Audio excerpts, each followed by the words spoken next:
আওয়ামী লীগের নিবন্ধন স্থগিত করে দেয় আর ওদিকে কার্যক্রম নিষিদ্ধ।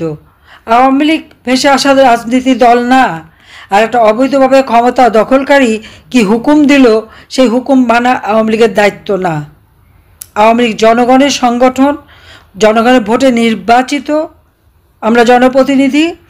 কাজেই এই দেশটা আমাদের, আমাদের মহান নেতা জাতির পিতা বঙ্গবন্ধু শেখ মুজিবুর রহমানের নেতৃত্বে এই দেশ আমরা স্বাধীন করেছি। আজকে সেই স্বাধীনতাকে হরণ করতে চায় যাদেরকে আমরা পরাজিত করেছি, যারা সারেন্ডার করছে পাকিস্তান আর্মি, যারা সারেন্ডার করছে ইউনূস মিয়া বা তাদের হাত, মানে হাতে হ্যান্ডশেক করতে যেয়ে দুই হাত দিয়ে হাত চেপে ধরলো, একেবারে নত জানো বাংলাদেশের মান মর্যাদা সব ধ্বংস করে দিয়েছে। ইউনূস ক্ষমতায় আসার আগে বললো আমি কিছুই জানতাম না, আমাকে তো ছাত্ররা ধরে নিয়ে আসলো, আমি তো প্রাইসে ছিলাম, আমাকে নিয়ে এসে পথে বসাবে, কি পদে বসালো, পথে না পদে বসালো। হ্যাঁ, উনি পদে বসছেন, দেশটাকে পথে বসিয়েছেন, কিচ্ছু জানে না। কিন্তু সাক্ষী দিতে গিয়ে তার এক সমন্বয় কি বলল, 4 তারিখেই তাদের সরকার গঠন করার কথা। এটা তো সম্পূর্ণ রাষ্ট্রদ্রোহী। আমরা জনগণের ভোটে নির্বাচিত সরকার, আর তারা ক্ষমতায় উড়ে এসে জুড়ে বসলো অবৈধভাবে সন্ত্রাস জঙ্গিবাদ। এরা খুব বড় বড় কথা বলেই ক্ষমতায় আসলো, কি বৈষম্য মুক্ত বাংলাদেশ করবে, তারপরে সন্ত্রাস বিরোধী বাংলাদেশ করবে, অমুক করবে, তমুক করবে, কোটা বিরোধী বাংলাদেশ করবে। কিন্তু প্রকৃতপক্ষে কি দেখা যাচ্ছে, এগুলি সবই ছিল ভাওতাবাজি, ধোঁকাবাজি, মানুষকে বিভ্রান্ত করার জন্য। আদৌ তো ওরা সব তো বিশ্বাসও করে না। তবে কি দুর্নীতিমুক্ত সমাজও করবে, কত সুন্দর সুন্দর কথা বলে মানুষকে বিভ্রান্ত করে তারা ক্ষমতাটা দখল করেছে। আর এই ক্ষমতা দখলের পরিকল্পনা তো ডক্টর মোহাম্মদ ইউনূসের বহু আগেই। কারণ দেশটাকে বেঁচে দেওয়া, দেশের সম্পদ অন্য হাতে তুলে দেওয়া এবং নিজের ক্ষমতা কক্ষিগত করা, সংবিধান লঙ্ঘন করে অবৈধভাবে ক্ষমতা দখল করে আচ্ছা ক্ষমতায় বসার পরে তার আসল রূপটা চোখে পড়ছে। এখন মানুষ দেখতে পাচ্ছে যে সে জিনিসটা কি, এটা সকলের কাছে এখন। মানে এইরকম একটা জঙ্গিবাদী সন্ত্রাসী লোক আর কয়টা দেখা যায়। আওয়ামী লীগের নেতা কর্মীদের মানে কিভাবে শেষ করবে, ক্ষমতা আসার পরেই সেই পদক্ষেপ নিয়েছিল। এখন তৃণমূল থেকে শুরু করে আমাদের ইউনিয়ন, উপজেলা, জেলা সমস্ত নেতাকর্মীদের তালিকা করা, তাদের আত্মীয় স্বজন থেকে শুরু করে সবাই তালিকা করে আজকে একে একে সকলকে নিঃস্ব করে দিচ্ছে। শুধু যে হত্যা করছে তা না, সেই সাথে সাথে এক একটা পরিবার তাদের রুজি রোজগারের সব পথ বন্ধ করে দিয়ে তাদেরকে অর্থনৈতিকভাবে পঙ্গু করে দিচ্ছে। আর সেখানে বিএনপি আছে কি, তাহলে বিএনপি, ছাত্রদল, শিবির এরা মিলে শুধু লুটপাট, চাঁদাবাজি। এরা দুর্নীতি বন্ধ করবে, যে হারে চাঁদাবাজি করে যাচ্ছে। আজকে এক একটা মানুষকে ধরবে, সাথে সাথে তাদের চাঁদা দাও, মোটা অঙ্কের চাঁদা দিতেই হবে। চাঁদা না দিলে ছুটকেরা পাবে না, ছুটকারা না পাওয়ার কোনো সুযোগই নাই। এটাই হচ্ছে সব থেকে দুর্ভাগ্যের বিষয়। আজকে ঘর বাড়ি, মাছের খামার, হাঁস মুরগি খামার, মানে এমনকি ঘরে যদি গরু থাকে গরু বা গরু খামার, ব্যবসা বাণিজ্য, মোটর সাইকেল, যা কিছু আছে সব ধ্বংস করবে, দোকানপাট সব কিছু লুটপাট করবে, জিনিসপত্র লুটপাট করবে, এটাই তাদের কাজ। এবং এই যে লুটপাট করে তাদের যে আনন্দ, অন্যের সম্পদ কেড়ে নিয়ে কি আনন্দটা পাচ্ছে, অন্যের ঘরবাড়ি জ্বালিয়ে পুড়িয়ে ধ্বংস করে দিয়ে তাদের এত উল্লাস কেন? আমি আমাদের নেতাকর্মীদের একটা কথাই বলবো, শুধু নালিশ করে আর করে বসে থাকলে হবে না। যারা এই ধরনের হামলা, লুটপাট, ধ্বংস, অগ্নিসন্ত্রাস করে যাচ্ছে, সমানভাবে তাদের জবাব দিতে হবে। আমাদের বাংলাদেশটা স্বাধীনতা অর্জন করেছে কিন্তু গেরিলা যুদ্ধের মধ্য দিয়ে। ওদের কাছে প্রশাসন, আর্মি সব কিছু তারা, এবং প্রকাশ্য অস্ত্র নিয়ে তারা ঘোরে, মব ভায়োলেন্স করে যাচ্ছে কিন্তু মুসলিমের সন্ত্রাসী গ্রুপ ইউনূসের, যে জামাত, শিবির, বিএনপি, হিজবুত তাহরির, লস্কর-ই-তৈয়বা আরও বিভিন্ন ধরনের এই জঙ্গি গ্রুপ, কিন্তু জনগণকে জড়িয়ে দিচ্ছে। সাধারণ মানুষ তো এরকম না, তাদের একসঙ্গে বিভ্রান্ত করেছে, এটা ঠিক। আওয়ামী লীগ কখনো প্রতিহিংসা রাজনীতি করে না। তাই যদি করতো 2001 সালে যেভাবে অত্যাচার নির্যাতন করেছিল, কই আমরা এসে তো প্রতিশোধ দিতে যাইনি। আমি সবাইকে বিরত করেছিলাম, বলেছিলাম যে তোমরা ধৈর্য ধরো, আমরা আগে দেশের উন্নতি করি, মানুষের ভাগ্য পরিবর্তন করি, মানুষের আর্থসামাজিক উন্নতি করেই আমরা তাদের মন জয় করি, আমরা বারবার ক্ষমতা আসতে পারবো। এবং সেটাই হয়েছে, আমরা সেভাবেই ক্ষমতা এসেছি। আওয়ামী লীগ তো কখনো নির্বাচন ছাড়া ক্ষমতায় আসেনি। এত অপপ্রচার আমাদের বিরুদ্ধে, এত মিথ্যে কথা বলেছে, মানে একেবারে পচিয়ে ফেলা। তারপরেও সাধারণ মানুষ এখনও আওয়ামী লীগকেই তো ভালোবাসে। আওয়ামী লীগের সবাই নাকি দুর্নীতিবাজ। তা আমি প্রশ্ন করি যে 15 বছর 7 মাস আমরা একটানা ক্ষমতায়, ঠিক আছে, কত টাকা দুর্নীতি আমরা করেছি?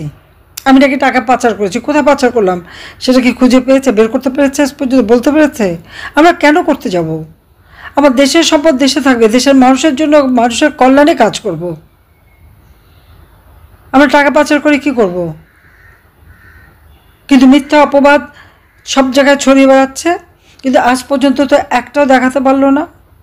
কিন্তু আমরা তো ডক্টর মোহাম্মদ ইউনূসের পাচার করা টাকা, কোথায় কোন সম্পদ আছে, সেগুলি তো আমরা পেয়েছি। 6,000 টাকা বেতনের এমডির চাকরি করতো গ্রামীণ ব্যাংকে। গ্রামীণ ব্যাংকটাকে কিন্তু গ্রাস করে খেয়ে ফেলেছে।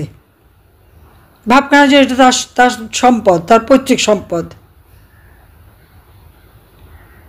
গ্রামীণ নামটা বেছে বেছে সব জায়গায় দিয়ে পয়সা বানাচ্ছে। তাছাড়া 6,000 টাকা বেতনের কর্মচারী সে এত হাজার হাজার কোটি টাকার মালিকটা হলো কীভাবে, সেটাই আমার প্রশ্ন। আর তার ক্ষমতা আসার জন্য তার মেটিকুলাস ডিজাইনের মাধ্যমে একে এক আমার আওয়ামী লীগের নেতাকর্মীদের হত্যা, মেরে পা বেঁধে ঝুলে রাখা, পুলিশ মেরে ঝুলিয়ে রাখা, পুলিশকে পিঠে পিঠে হত্যা। এই যে এনায়তপুরে পুলিশ স্টেশনে 13 জন পুলিশকে পিঠে পিঠে হত্যা করেছে, যেখানটা অন্তঃসত্ত্বা মেয়ে পর্যন্ত ছিল। এবং সেটা যে বিএনপি মানে ছাত্রদল শিবির মিলেই যে থানার আক্রমণ করেছে এবং পিঠে হত্যা করেছে, এটা তখন সবাই জানে এবং সেটা তার স্বীকার করেছে। এমনকি বিএনপির এক নেতা তো প্রকাশ্যে জনসভায় বলে দিল যে পুলিশকে মেরে তারা ঠান্ডা করে দিয়েছে বলে তাদের আন্দোলন সফল হয়েছে। ইউনূসের সমন্বয় একজন বলল মেট্রো রেলে আগুন আর পুলিশ হত্যা করেই তারা আন্দোলন সফল করেছে। কিন্তু মামলাগুলি কাদের বিরুদ্ধে? সব মামলা আমাদের আওয়ামী লীগের নেতাকর্মী। ওই এনায়তপুর ওই জায়গার আমাদের যে আওয়ামী লীগের ইউনিয়নে আওয়ামী লীগের প্রেসিডেন্ট বাচ্চু কারাগারে নিয়ে গেল তাকে এই মিথ্যা মামলা দিয়ে, বিনা চিকিৎসায় কারাগারেই মৃত্যুবরণ করেছে।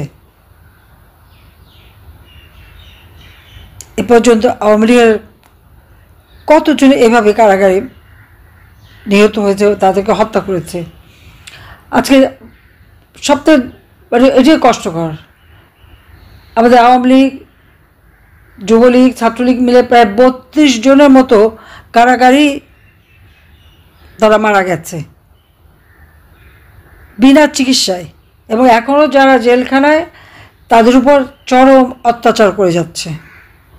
চিকিৎসা করতে দেয় না, ঠিকমতো খাবার দেয় না, ডিভিশনটা কেটে দেয়, ইচ্ছা মতো ডান্ডা বেরি পরিয়ে রাখে, হাতে হ্যান্ডকাপ পরায়,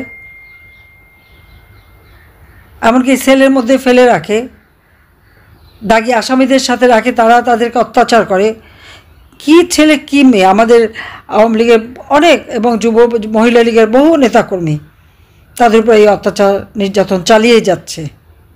তো আমি এটাই বলবো যে এই যে অত্যাচার নির্যাতন আজকে চলছে, আমি ধন্যবাদ জানাই আমার আওয়ামী লীগ নেতাকর্মীদের যে সব হারিয়েও তারপরে মনোবলটা যে ঠিক আছে, এটাই হচ্ছে আমাদের আওয়ামী লীগ। আমাদের কারোই কিছু নেই, ঘর বাড়ি সব কিছু লুটপাট করে সব তুলে নিয়ে আগুন দিয়ে পোড়ানো, সেই সুধা সদন থেকে শুরু করে আমাদের তো সব গেছে। কিন্তু সেজন্য আমার তো কোনো দুঃখ নেই যে আমার আওয়ামী লীগের অগণিত নেতাকর্মীরা তো সব হারিয়েছে, দীর্ঘদিন তিল তিল করে গড়া সংসার একদিনে ধ্বংস। সংখ্যালঘু সম্প্রদায় একইভাবে নির্যাতিত। শুধু হিন্দুদের তো না, হিন্দু, বৌদ্ধ, খ্রিস্টান কাউকে ছাড়ে নাই। এমনকি আমাদের পীর মাশায়েখ, সুফিবাদী দরগা শরীফ, মসজিদ, সেগুলিও তারা আক্রমণ করেছে। আজকে যারা আমাদের ছেলেমেয়েদের পড়াশোনা করতে দিচ্ছে না, আমি বলবো যে এর জন্য ঘাবড়াবার কিছু নেই, দিন ফিরে আসবেই, এটা আমার দৃঢ় বিশ্বাস, নইলে আমি বাঁচতাম না। 15ই আগস্ট তো বাবা মা ভাই সব হারিয়েছি। ছোট রাসেলকে পর্যন্ত বাঁচতে দেয়নি। তাদের তো একটাই মাথায় ছিল যে ওই রক্তের কেউ যেন না দাঁড়াতে পারে। ঘটনাচক্রে আমরা 2 বোন বিদেশে ছিলাম, বেঁচে যাই। বাপ মা ভাই সব হারিয়ে সেই হারাবার বেদনা সম্বল করেই বাংলাদেশে ফিরে এসেছিলাম, শুধু একটা লক্ষ্য সামনে নিয়ে, যে এদেশের মানুষের ভাগ্য পরিবর্তন করবার জন্য সারাটা জীবন আমার বাবা জেল, জুলুম, অত্যাচার সহ্য করেছেন।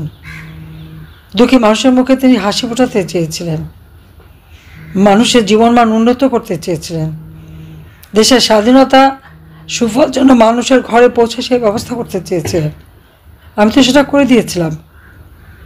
এখন আবার আওয়ামী লীগ সমস্ত কার্যক্রম নিষিদ্ধ, আওয়ামী লীগের বিচার করবে। আমার বিচার, আমি একে হত্যা করেছি, একটাও প্রমাণ দেখাতে পারবে? দেখাতে পেরেছে? তার বলছিল এটা সরাসরি ব্রডকাস্ট হবে, সাক্ষীদের কথা তো ব্রডকাস্ট করতে দেয়নি। আবু সাইদ সারা বিশ্ব জানে বুক পেতে গুলি নিল, আর তার বাবা কোর্টে উঠে বলল মাথার পিছনে গুলি। ঠিক একইভাবে যাদেরই সাক্ষী নিয়েছে, ইউনূস ক্ষমতায় আসার আগে বলল আমি কিছুই জানতাম না, আমাকে তো ছাত্ররা ধরে নিয়ে আসলো, আমি তো প্রাইসে ছিলাম, আমাকে নিয়ে এসে পথে বসাবে, কি পদে বসালো, পথে না পদে বসালো। হ্যাঁ, উনি পদে বসছেন, দেশটাকে পথে বসিয়েছেন, কিচ্ছু জানে না। কিন্তু সাক্ষী দিতে গিয়ে তার এক সমন্বয় কি বলল, 4 তারিখেই তাদের সরকার গঠন করার কথা। এটা তো সম্পূর্ণ রাষ্ট্রদ্রোহী। আমরা জনগণের ভোটে নির্বাচিত সরকার, আর তারা ক্ষমতায় উড়ে এসে জুড়ে বসলো অবৈধভাবে সন্ত্রাস জঙ্গিবাদ। যত সন্ত্রাসী জঙ্গিদের ছেড়ে দিয়েছে, ছেড়ে দিয়ে তাদেরকে নিয়েই তার চলা। 21 আগস্ট গ্রেনেড হামলার যারা সাজাপ্রাপ্ত আসামি, হলি আর্টিজেনের সাজাপ্রাপ্ত আসামি থেকে শুরু করে যত সন্ত্রাস জঙ্গি, তাদেরকে নিয়েই আজকে দেশটাকে জঙ্গি রাষ্ট্রে পরিণত করেছে। আর দুর্নীতিটা তো একেবারে এখন খোলামেলা, এক একজনের অর্থ সম্পদ যে পরিমাণে বাড়লো। আর এদিকে আমাদের আওয়ামী লীগের নেতাকর্মী, তাদের কারাগারে রেখে আজকে চিকিৎসা করতে দেয় না, বিনা চিকিৎসা মারা যায়। শারীরিকভাবে তো অসুস্থ হলে তারা কোনো রকম সহযোগিতা করে না, মনোজের জেলে রেখে রেখে রেখে শেষ করে দেবে। আর আওয়ামী লীগের নিবন্ধন স্থগিত করে দেয়, আর ওদিকে কার্যক্রম নিষিদ্ধ। আওয়ামী লীগ ভেসে আসা রাজনীতি দল না, আর একটা অবৈধভাবে ক্ষমতা দখলকারী কি হুকুম দিল, সেই হুকুম মানা আওয়ামী লীগের দায়িত্ব না। আওয়ামী লীগ জনগণের সংগঠন, জনগণের ভোটে নির্বাচিত, আমরা জনপ্রতিনিধি। কাজেই এই দেশটা আমাদের, আমাদের মহান নেতা জাতির পিতা বঙ্গবন্ধু শেখ মুজিবুর রহমানের নেতৃত্বে এই দেশ আমরা স্বাধীন করেছি। আজকে সেই স্বাধীনতাকে হরণ করতে চায় যাদেরকে আমরা পরাজিত করেছি, যারা সারেন্ডার করছে পাকিস্তান আর্মি, যারা সারেন্ডার করছে ইউনূস মিয়া, বা তাদের হাত, মানে হাতে হ্যান্ডশেক করতে যে 2 হাত দিয়ে হাত চেপে ধরলো, একেবারে নত জানো, বাংলাদেশের মান মর্যাদা সব ধ্বংস করে দিয়েছে।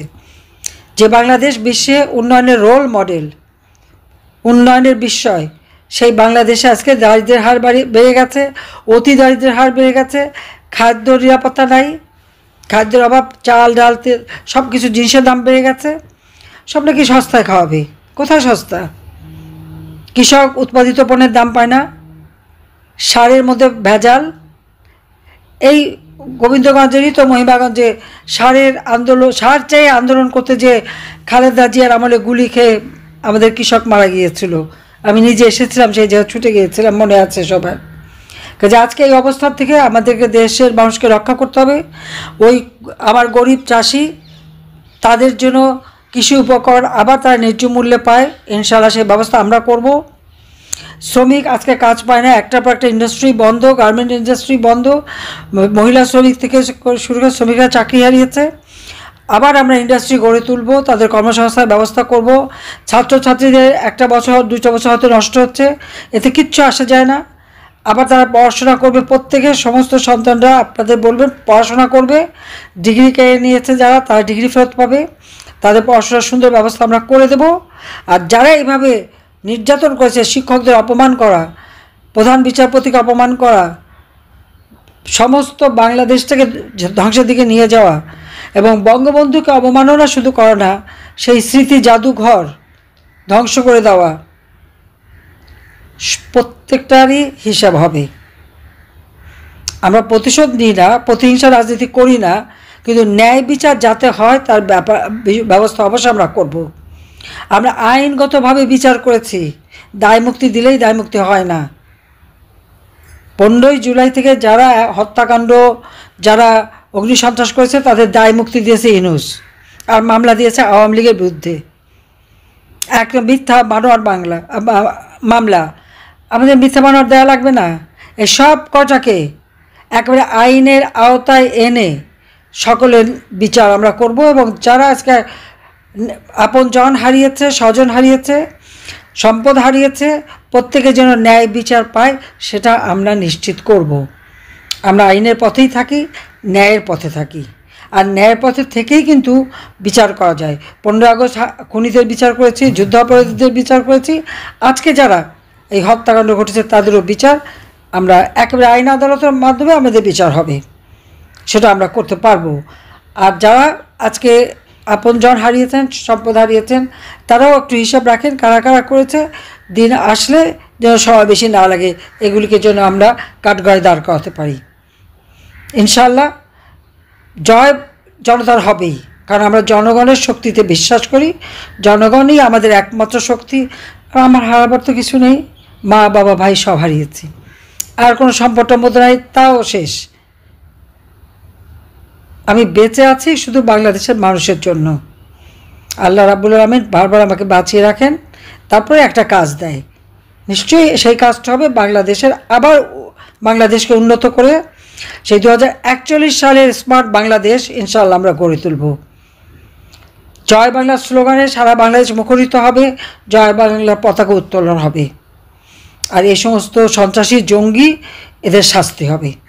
ওই ইউনূস হাত করা পড়িয়েছে তো আমার নেতাকর্মীদের, এদের যেন হাত করা পড়ে সে ব্যবস্থা ইনশাল্লাহ করব। তো সাজাপ্রাপ্ত আসামি, শ্রমিকের অর্থ আত্মসাৎ করে ডক্টর মোহাম্মদ ইউনূস সমস্ত টাকা পয়সা মেরে খেয়েছে, বিদেশের সম্পদের পাহাড় করেছে, সব বাজেয়াপ্ত করে ফিরে এনে যত ক্ষতিগ্রস্ত আছে সকলের যা কিছু শোধ দেব, এবং আল্লাহ সেদিন আমাকে দেবে, আমার বিশ্বাস আছে। উপরে আল্লাহ, নিচে জনগণ, আমার আওয়ামী লীগের নেতাকর্মী, এই শক্তি নিয়ে এগিয়ে যাব। সকলের সাথে বন্ধুত্ব, কারোর সাথে আমাদের বৈরিতা না। সবাই ভালো থাকেন, খোদা হাফেজ। জয় বাংলা, জয় বঙ্গবন্ধু, বাংলাদেশ চিরজীবী হোক।